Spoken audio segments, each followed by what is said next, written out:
If you watch my videos, then you'll know that quite often I use a Logic Analyser for fault finding. And in the series I'm currently posting on the PDP-11, this is part of a CNC machine I'm repairing. I've started using a Logic Analyser to look at some of the faults and try and reverse engineer the software. And this is something I've done quite a few times in my videos, and I've normally gone through what testing I'm doing in terms of what I'm looking at on the target machine, but I haven't really gone over any detailed explanation as to how I've set up the Logic Analyser. And I've been asked quite a few times now to make a video on the basics of setting up a Logic Analyser, and so I've decided to do that. So I won't be working on the PDP in this video. I'll be explaining the basics of how I set up a Logic Analyser. That's not to say that this is the only way you can set up a Logic Analyser, but this is the way that I do it, and if you're not familiar with them, then maybe there'll be some useful information that you can use to set up your own analyzer. Most of the time in the videos you'll see me using an Agilent 1670G, and normally it resides up there, this machine here. I do have other Logic Analysers, but that's the one I use most of the time. That particular unit has got an oscilloscope built in. When I bought it, it did have a pattern generator built in. In fact, all the Agilent analyzers I've bought had a pattern generator, but I take those out because all the wires and cables get in the way and I never really use them. I have kept them, so if ever I need to refit them to use them, I can do that. But rather than try to explain how to set it up for something like a PDP, which is a fairly complex machine to use a Logic Analyser with, I thought I'd put a simple demonstration board or test board on the bench, and we'll use that instead, and I'll go through the basics of setting up the analyzer from scratch and how we can go about capturing data from a simple machine. So I'll get the bench cleared off, we'll get set up, and we'll go from there. Okay, I've got the bench cleared, I've got the Logic Analyser set up. It's actually a different Logic Analyser. This is an Agilent 1672G, the one above it is a 1670G. They're actually identical machines apart from the number of channels they support. The 1670 supports 128 channels, and the 1672 supports just 64 channels, and I use them interchangeably depending on what I'm doing. The one with the scope can be very handy for doing mixed signal analysis, but either one is extremely useful. Also, I tend to find that 64 channels is quite often not enough. It sounds like a lot, but when you're doing some in-depth fault finding, you very quickly run out of channels and pods, so having the extra pods does make a big difference. Now, while this video will of course be specific to a 1672G, most of what I'm showing here will equally apply to the other Agilent analyzers of this type, including the older models, and they tended to run a very similar type of firmware. The features and the setup, etc., was very similar. Now, for something to actually hook this to so we can capture some data, we want something fairly simple, but not so simple as to not allow us to capture any meaningful data. So I thought what we'd look at is one of these, a ZX81. So what I've done to prepare this is just take the cover off, take the screws out, flip the board over, and I've connected a couple of power leads. The analyzer doesn't power the board, so you do need to make sure that your target machine is powered up as it normally would be. And what I'm going to do is hook this up to a power supply, so we use the bench supply, and I'm also going to put a test clip onto the Z80 processor. In fact, this has got a D780C, but that is the industry version of the Z80. So I'll get this ready to hook up the analyzer, and we'll go from there.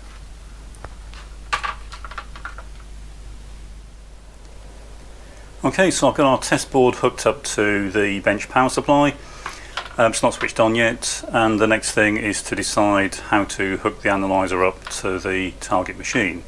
So step one is we need to prepare the pods. So each of the cables coming out of the Agilent has got 2 of these leads attached, although there are different accessories you can attach to the analyzer, so there may be something different on the one that you've purchased, but in general it will have leads like this. There's a single connector going into the analyzer and it splits into 2 ribbon cables, and they're all numbered, so you need to make sure you plug these into the correct socket on the analyzer, and it is indicated on the back of the analyzer as to which one you plug these into. So this is pod 1, pod 2, and that's how the connections are identified within the analyzer. What you then have to do is hook up a pod.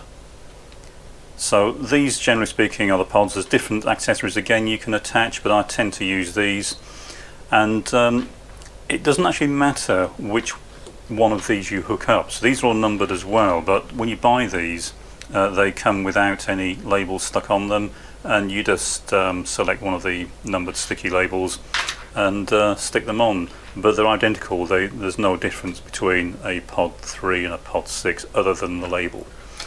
And because I use so many of these, when I'm working on machines I tend to hook these up to the machine, and then when I want to work on something else I just disconnect this lead, leave this hooked up to the machine, and then I can swap the analyzer onto another project without too much difficulty and having to spend time hooking these up. It does mean I tend to have a lot of these in use at any time. So this is saying pod 3, but I'm actually going to connect it to our pod 1 ribbon cable, so just bear that in mind through the rest of this demonstration.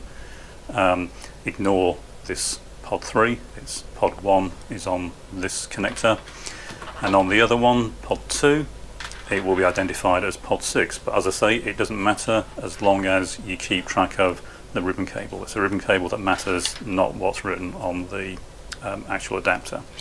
So we'll plug that one in. So we've now got 2 pods, and you just keep going with as many as you want. We'll just use the 32 here. This machine will support up to 64, and the other machine will support up to 128, but this will be enough for what I'm going to demonstrate here today. So once we've done this, we need to decide how we're going to hook the analyzer up to the actual Z80. So that kind of depends on what you want to achieve with the analyzer. So what we'll do here is we'll just capture some basic data. So if I get a data sheet for the Z80 and we start looking at this, then what we can see is that we've got a 16-bit address bus and an 8-bit data bus. And in general, you're going to want to capture some data based on addresses that are put onto the address bus. Now it varies of course depending on the machine. This is why I'm not using the PDP for this, because that gets very confusing trying to explain what we're doing. But in this case what we'll do is we'll start off by hooking up the address bus and the data bus to the analyzer, and then we can start looking at how to attach other lines if we want to. So I'll get the Agilent powered up and we'll look at configuring it from scratch.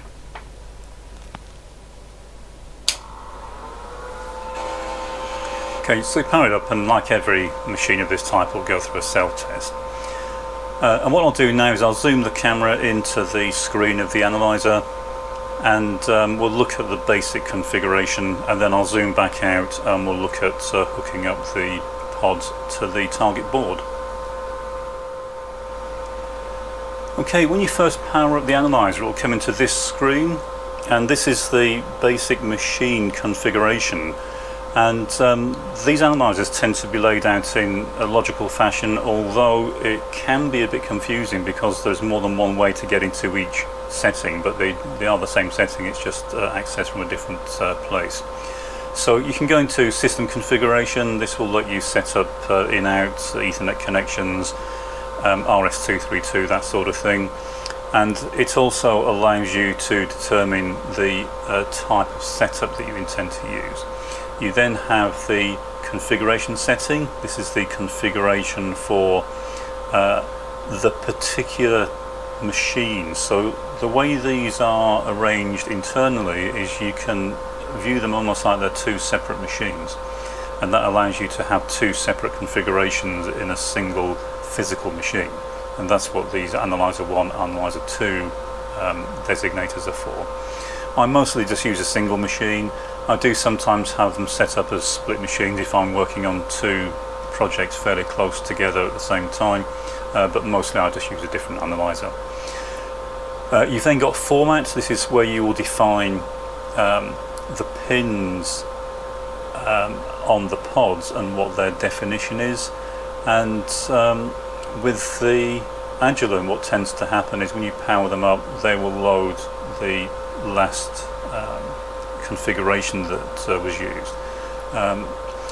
So I was going to clear this to do this video, but I decided that this is more likely the sort of thing you're going to see, so I thought I'd leave it intact, and then we can go through how to reconfigure this for our particular case. You've then got a trigger menu, and this allows you to set up anything from very simple to very complex triggers. Luckily, Agilent did recognize that Logic Analyser is really only as good as the trigger system it has, and the trigger system on the Agilent is exceptionally powerful, and I'll go into the basics of using it. I won't go into it in too much depth, but we'll have a quick look at it and set it up so that we can capture some data on our target machine. There's a list output, so when the analyzer captures data, it can either capture it in the form of a list, where there's a line of pseudocode for each event that it captures, or you can display the data as a waveform. You can see that each of these has many options, and I'll go through a few of those as we go through this video. I can't go into everything. If you do want to see more in-depth on this machine and what each of the individual options does, then please leave a comment, but this video is just intended as a very basic configuration.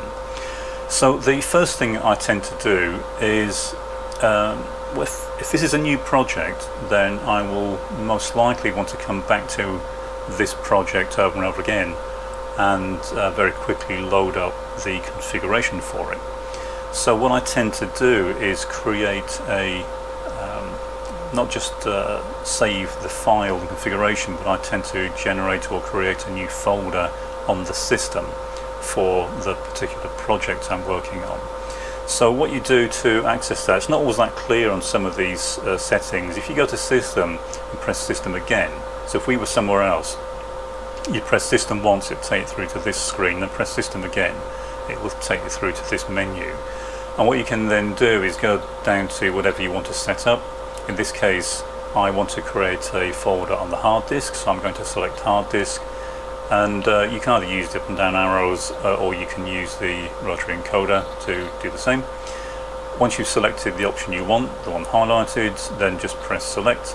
It will read the current contents of the hard disk, and then it will update this, and you can then scroll through all the menus and folders that are already created. We'll create a new one, so if you want to generate a new folder, then you come to this top left option. Again, some of these aren't that clear, it's in the manual, but once you know where they are, it's very easy to do. Select, and then we want to make a directory, which is the very bottom entry. Select, and then we need to enter the directory name. So in this case, we'll call it a test 1. In fact, I'll clear the entry. If you want to clear the entry first, just press clear entry.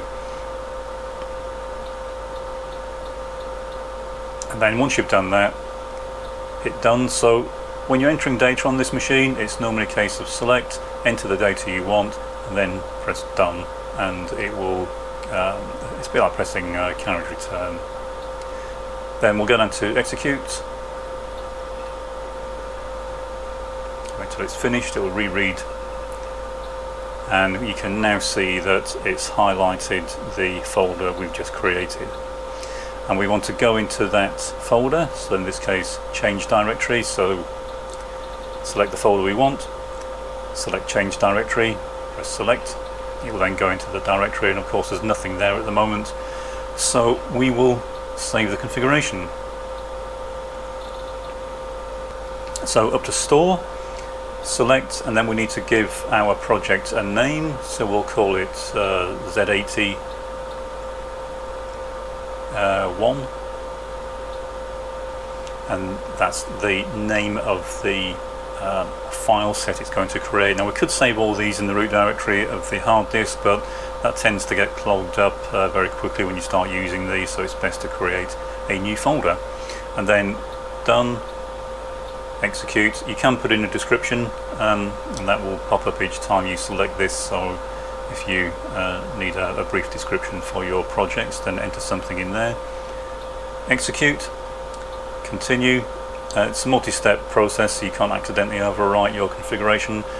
Now when you press the next button, the analyzer lets you store either just the setup or the setup and data. So if you've run it and captured data, you might want to capture the data and store the data as well, so that when you reload the project, that data pops up automatically. I tend not to do that. It does take up a lot of disk space, and it takes quite a long time to complete, so I generally just want to store the setup. Select done, and then it will generate a few files which are the current configuration.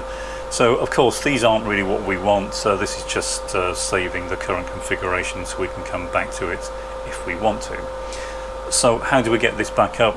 If we turn the machine off, so we'll reboot the analyzer, wait till it restarts. I'll just fast forward you through this bit. Okay, so the machine's booted up into its default screen, and to get back to our project, just press System twice, scroll up to hard disk, press select. We want to change the directory to the one that we've just created, so we scroll down to the one we created, select change directory, scroll down to the first file in the set that we want to load, go across to execute, and we've now loaded our configuration. Had we configured the machine, then that would now be loaded and ready to go. So the next thing is we need to configure the basic machine state so that it will work the way we want it to. So if we go to config, and here we've got a few options. If we scroll down to machine and select this, then this allows us to change the name of the machine, and that's just so that if we're doing printouts of the data or if we want to identify one machine against another in a complex setup, then it's easy to do. And I'm going to leave it as machine 1, I've never actually changed that. And then the type. So if we select type, then the two you're most likely to be interested in here are the timing and state options. And in timing, it works a bit like an oscilloscope in that you will set specific intervals at which the input pods, the leads, are sampled, and you specify how often, how frequently that's done, and then when the analyzer runs, it just captures data at each discrete interval, but that means the clock to drive that is inside the analyzer. It's asynchronous with your target board. I very rarely use timing mode. I only really use it if there isn't a clock available on the target machine. If you select state machine instead, then the analyzer captures data based on a clock that's fed to it from the target machine, and that makes sure that all the data it captures and displays is synchronous with your target machine. And that means that you're not trying to figure out exactly when events occurred. With timing, there can be ambiguity in when an event occurred because the clock inside the analyzer is not running it in sync with the clock on the target board. It does work, and as long as you have a high enough sample rate, then it tends to work fairly well. But that's the second problem, that you have to have a high sample rate, so you tend to capture far more data than you really need. and it gives you less flexibility. The only downside in using state mode is that you do need to find a clock on the target machine, and a clock that makes sense in the context of the testing you're trying to do. So we'll select state. Notice on the pods at the bottom, so these are the pods that are available, and you can assign them to either one of the machines but not both at the same time. So if you select this, it will let you assign the pod to one machine or another. Now in this case we want to, it doesn't really matter if we assign all the pods to machine 1, but at the very least we need pods 1 and 2 assigning to our machine, the one we're using. Otherwise we don't have any active pods to connect anything to. So we'll assign those pods to machine 1. As I say, it doesn't matter if we also assign 3 and 4, we're just not using them. So we'll leave this as it is, but also notice that it's showing the information for the pod, and at the end it's got these letters J and K. And if you look on the pods themselves, you'll see that as well as the actual data inputs, there are 16 on each pod. There's another one at the bottom, that's 2, one's ground and one's clock. You will need at least one ground connected up, ideally one ground per pod. I quite often just use one ground for all the pods. It depends on how fast the machine is running. If you're getting noisy data, then connect up the grounds on all of them. But also you've got a clock connector, and on here it's showing P clock, but this is because it thinks it's pod, well this doesn't think, but it's got a label on here for pod 6. Now the clocks are based on the lead, not on the pod itself. So if we look at the first pod, although it says pod 3, it's an L clock, which would normally be this one, because that's pod 3. This is actually pod 1. So this clock is the J clock, so it's the J clock that we'll be using in this case. I do need to add another lead, so I tend to take out the clock leads on the pods where I don't use them, just because it's one less lead travelling around. So I'll refit that. But in the meantime, we can now go and configure the rest of the machine. Okay, so that's the basic configuration of the machine sorted out. You can now go up to the menu and select one of the other options in this menu, but these are just the same as pressing these buttons up here. So if we press or select format from the menu, it's exactly the same thing as pressing the format key. So you can either go through the menu or just directly from the screen. It's useful going from the on-screen menus if you're using you can connect a mouse and keyboard to this. So if you're doing that rather than using the keyboards or the keys on the machine, then it's a better option to use the on-screen menus. But if you're using the hardware interface, then it's just easier to do it from here. Okay, so the next thing we want to do is set up the input for the various connections that we intend to use. Incidentally, notice here that there's an option down here that says labels, which I've just selected, and that allows you to scroll up and down through the labels that have been defined already.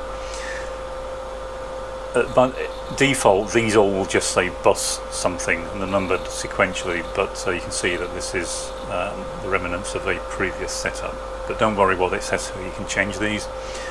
But notice that there's just the labels option. If we go back to configuration and I assign this pod to our same machine, and we go back to format, notice now that there's another option here that says pods, and that allows us to scroll back and forth between the pods, and unfortunately for some reason it defaults to the higher order numbers, which is a bit of a nuisance because it means that every time you come in here you've got to scroll across to the pods that you actually want to access. So if you don't intend to use the higher number pods, then it's easier to assign them to the other machine, and it kind of gets them out of the way so that when you come into this format you don't have to keep scrolling back and forth.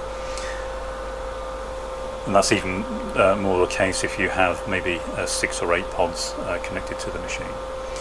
Okay, so next thing to do is define what inputs we want to use. So you can scroll up and down through the labels, and the blue boxes on the right appear as you define the labels. So in this case we want to define a 16-bit address bus and an 8-bit data bus. So I tend to stick to a fairly standard ways of doing things, or standard as far as my use of the machine is concerned. So I use pod 1 for the address bus. So to set that up, what you do is you come down, you give the label a name. So you come down here and select the one that you're interested in. It's already called what I wanted to, but I'll show you how to change it.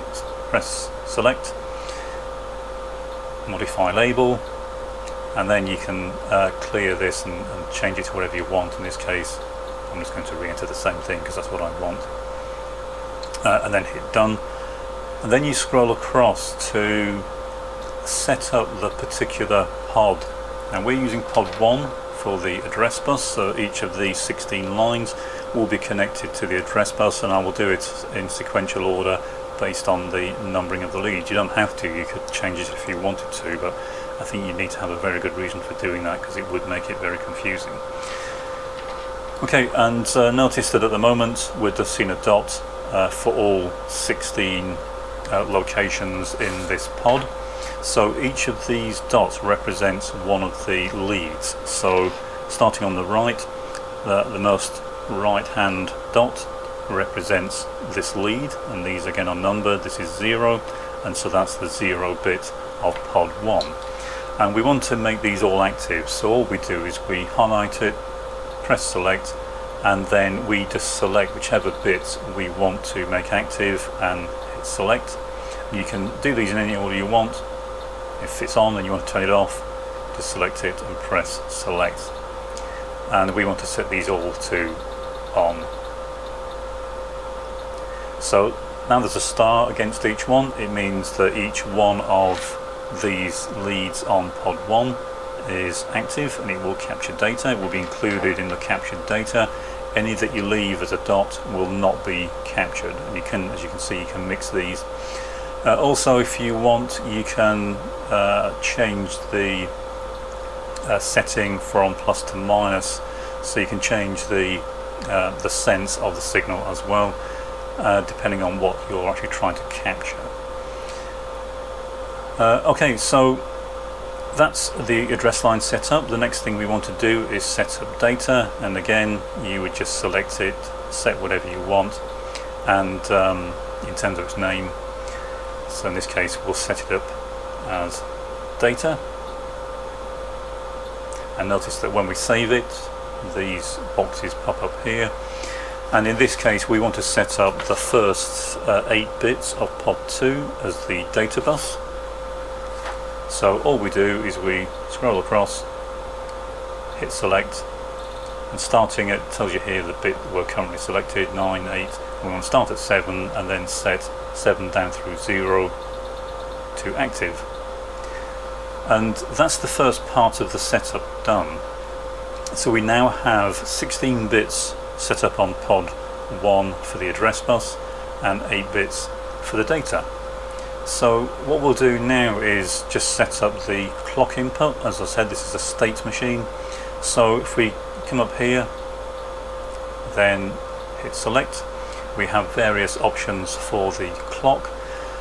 You can have multiple clocks, you can have split clocks, multi-phase clocks, and depending on what you're trying to capture, you might want to modify some of these, but notice they'll have letters. We have J, K, L and M, and it allows you to combine these in whatever form you want. You can come down, it's got all around here, but you can change that to whatever you want. And in this case we're going to be using the J clock, and notice at the top it says the master clock is J.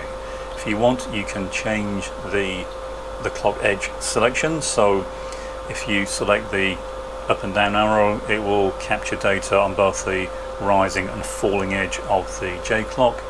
If you select the up arrow, it will capture data on the rising edge of the clock. Bear in mind that the J clock will be the clock that you feed to it from the target machine. And if you select the top one, then it will select or it will capture data on the falling edge of that clock. And you can do that independently for all the clocks, and you can combine the clocks. It's very powerful. Or if you don't want to use the particular clock, just set it to off. So notice the other three are set to off, and you can have more, of course, if there are more pods on your machine. In this case, we'll capture data on both the rising and falling edge of the clock.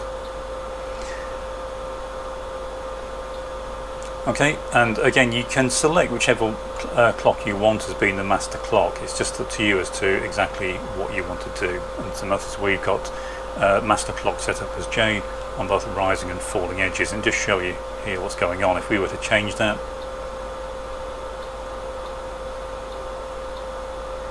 notice now it's showing us just J clock on the rising edge. So very flexible. And once you understand what each of these options does, you can set it to whatever you want.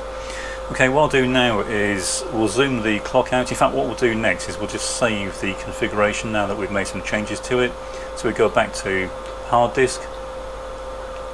Notice that we're in our folder, the same folder we started with. And all I want to do now is come to this option, select store. It's already loaded the name for us, and we want setup only.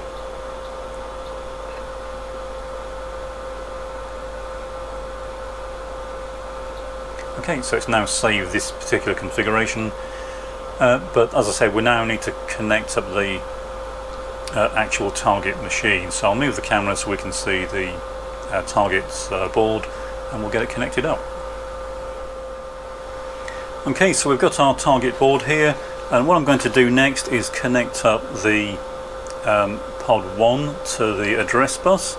So we do it in the same order that's on the datasheet, of course. So A0, that is Pod 1 0, will be connected to pin 30, 31, 32, 33, etc. until so that we match the designations on the datasheet. Also notice I have also now added another lead onto this pod for the clock input, and in this case I'm going to connect that to the clock input as pin 6 on the Z80. You could connect it to other clocks if your system has multiple clocks. Just make sure you connect it to one that is active for all the events that you want to capture. Okay, so I'll get this connected up. Okay, I have the Pod 1 connections connected up, including the clock. I've also connected up the ground, and what I'll do now is connect the first 8 bits on Pod 2 to the data bus, again starting with D0 on the Z80 and working my way up to D7. Okay, I've connected Pod 2 to the target board, so that's just the lower 8 bits connected to the data bus, and we have a few spares that we can use for other signals. We'll look at that later. And it's connected as we've got it set up in the analyzer. So the next thing we have to do is set up a trigger to allow the analyzer to capture any data. Now, the Agilent machines have got exceptionally powerful trigger systems, but you do need to know how to use them in order to get the best out of the analyzers. So if we go to the trigger menu, then notice that we have the two data types we've set up. Both of these are buses, but data types can be anything from 1 up to 16 bits. In this case, we know the address bus is 16 bits and the data bus is 8 bits. And underneath that, it tells you the current way the data will be displayed. So currently it's set to hex. You can change that. But for now, we'll look at how to set up the trigger. So look at the top of the screen, we've got the general setup for the trigger. And if we go into the top level of this and select it, notice that it's saying that we will trigger on A. And it also allows you to set up whether it's going to capture data prior to the trigger. So if we come down to trigger on, currently it's set to A. If we select that, you can select any of the other trigger definitions. So if we stick to A for now and then come back to this menu, notice down the left hand side we have the terms starting with A, and that's the one that we've selected. But if we come down and scroll through the terms, notice that these go up through all the possibilities that were shown in the menu that just popped up. So this allows you to predefine trigger parameters. In this case, A is currently set up as triggering when the address is 3BEC and the data is don't care. You can change that to anything you want. You can come down here and set up B so that it's going to trigger on all zeros, for example, and the data possibly when it's 1. Just an arbitrary value I'm setting there. What you can then do is decide which of these triggers you want to trigger on. So if we go back up to the trigger setup and we come down to trigger on, if I go to B, select and then done, notice it's now saying trigger on B occurring one time, and that means that if this setup occurs just once, then it will trigger the analyzer. So in other words, if we have an address of 0 and data of 1, it would trigger. Okay, we can change the number of events that are required to trigger the analyzer. If we come down to occurs, you can either scroll up using the encoder, or you can just enter a number directly. And if you then go back out to the trigger, you'll see that it's now saying this event has to occur 567 times. If we go back in now, we'll reselect A. It's still retain the same number of times this event must occur. So this allows you to set up multiple trigger parameters. If you're doing a very in-depth fault finding, then you can set up various triggers and then just quickly change between them without having to redefine or change the way that the trigger's set up. And this is a very powerful feature of these machines. It does make them extremely useful for fault finding. The other thing is you can come in and you can set very complex trigger configurations. I'm not going to go into that here because it's quite a detailed part of the machine. It would take an entire video to go over the trigger. But let me know if you want to see that. It is quite useful, but I very rarely use anything other than fairly simple triggers. Probably 2 or 3 levels is the highest I tend to go, but now and again I have gone up to 8 or 9 levels of trigger, but it's fairly rare you want to do that in fault finding. I mostly only do that during development. Okay, so arming control lets you turn this on or off. Acquisition lets you set up the amount of memory that's used when when the machine's triggered, and where the trigger position is relative to the location that you've triggered on. You can set a counter on. This is really just if you're trying to look at active signals, and as I say, you can come in and change the sequence of triggers, so you can have an entire sequence of triggers where it can be logically ANDed, ORed, or whatever you want to combine different trigger levels. Okay, so what we'll do now is we'll just set up a trigger and we'll set this up to trigger on FE00 and see if we ever encounter that when we start up this machine. So we'll now come to Waveform. I'll power up the board, so I'm powering up the target board now, and we'll try arming the analyzer. I'll try restarting the board, and you can see that nothing is happening. But when I turn the target board off, notice that the message changes on the display. So it's now saying slow or missing clock in level 1. So without the target board running, there is no clock, and you'll get the same thing. If I turn that board on, you'll notice it disappears. It's now waiting for an actual trigger.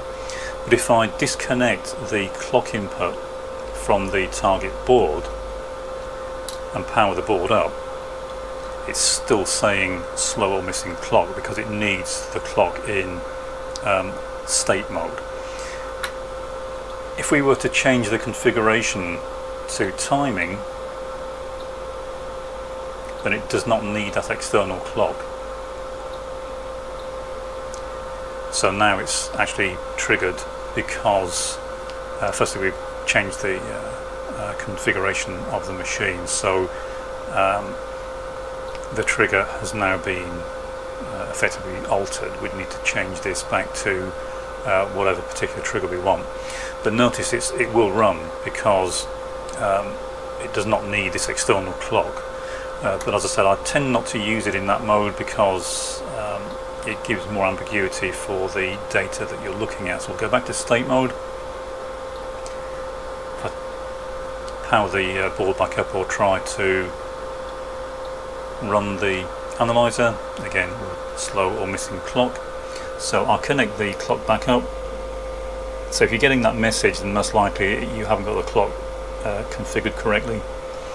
Power the board back up, and now we need to capture some actual data. So if you know the address that you're trying to capture, then you can just enter that into one of the triggers or whichever one you've got set up. But in general, you may not know the address of what you're trying to trigger on. So quite often what you want to do is look at some other event, whether it's a read or write to a particular device. So if you're looking at a ROM, for example, you might want to trigger on its chip enable line, so you'd set up another one of the inputs as chip enable. Okay, so what we need to do is set up some way to trigger on an event for this board, and what we'll do is we'll use mRequest, memory request line, and the first thing we need to do is set that up within the analyzer. So if we go back to format, and in this case we'll come down, we need to modify the label, so we'll clear that, and we'll just call it not mReq. And notice we now have this line pop up, and we'll use the next available bit, and that needs to be connected to pin 19 of the Z80. So I'll turn the target board off, and we'll come across, and it's bit 8 that we want, and we now have bit 8 turned on. You need to make sure you don't select a bit that's already in use, otherwise you'll get some odd interaction when you try to set up the trigger, or you'll just capture the wrong data. Okay, so now we need to connect bit 8, so these are all numbered. This is bit 8, and we'll connect that to pin 19 of the Z80, and go back to trigger, and we want to trigger when the memory request line goes low, and so but nothing else. So we want to set the address to don't care, and memory request to 0. Go back to waveform, and we can now power up the target board, arm the analyzer, and notice that we have already triggered on something. Saying it's failed, there's a pattern it's searching for here, so I'll just turn that off. Okay, so I've turned pattern off. This is if you want to search for particular patterns in the data, which is the last thing I was using this machine for. But for this simple demonstration, I've turned that off. We'll recapture some data. Okay, and now what we can do is set the delay to 0. This is just the point at which we are examining the data relative to the trigger. And we can now move across and look at the data that's being captured. So the top line is the address, and the next one down is the data. If we want, we can also put in the memory request line.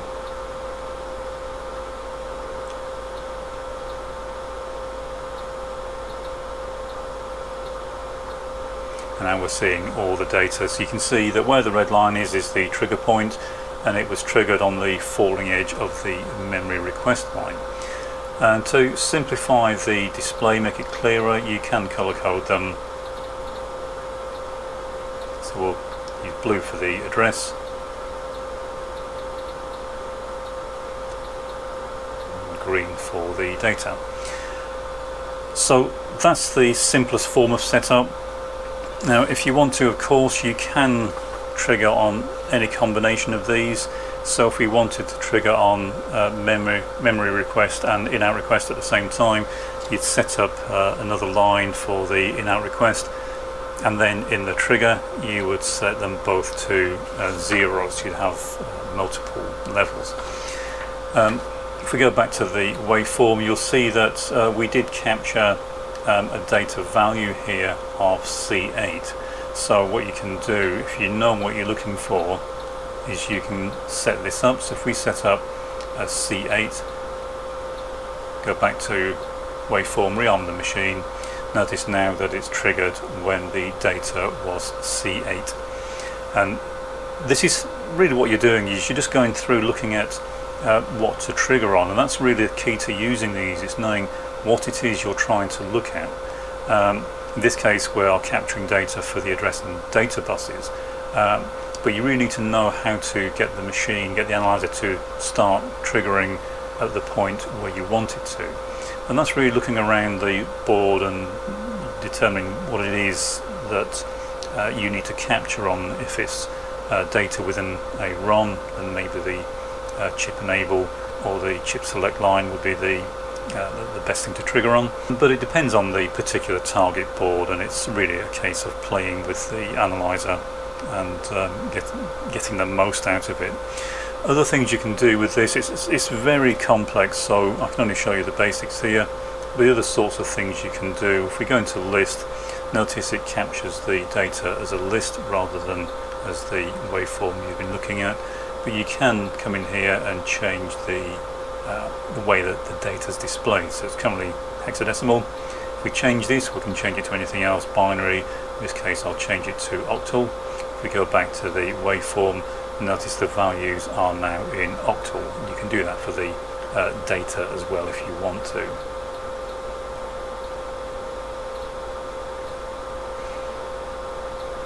Okay, so it's now showing the data in octal as well. You can change the way that it presents this data. You can change the scale of the data to show more data on the screen if you've got more channels. You can look at the individual bits within the individual elements. So if we come in, if we wanted to look, for example, at the individual bits in the data bus, then we can insert data, and if we want to look at it as a sequential series of bit values, we can do that. And you can scroll down through all the individual bits within the bus, or you can just select individual bits. It depends on what you're looking to do. Okay, so that's it for this video. If you want to see more videos like this and more information on using this machine, then please leave a comment. If you want more specific information on a particular feature, then again leave a comment. But I'll try and keep the videos as simple as possible. But if you do want more in-depth information on using these machines, then please let me know.